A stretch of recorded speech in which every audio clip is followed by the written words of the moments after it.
Sanna Claus. Ihe nolog agus sinna ár le nuí, chuir mí seár stocha sa chroch.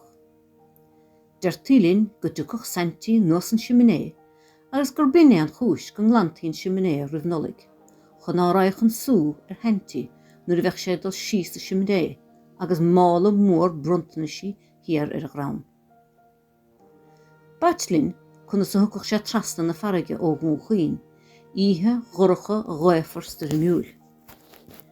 Der tílinn go raibh cóiste mórige, a raibh sciatháin mhóra sciatháin chuma a bhíoch na hengel agus na hianlathe, a thuaireach trasna na farige san éire, os ciún na farige ó gún chuoin go dtí an talán.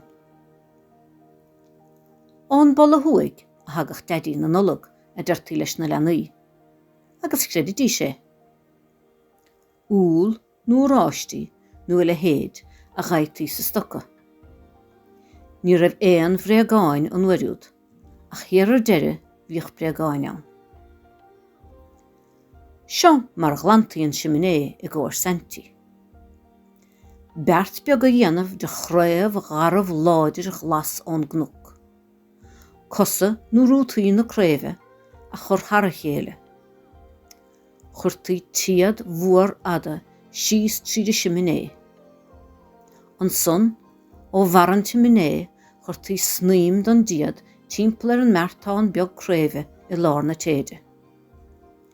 Bhíoch fear an áde taobh leis siminé, agus bhíoch fear eile híos ag bun an siminé i stig sa chistin.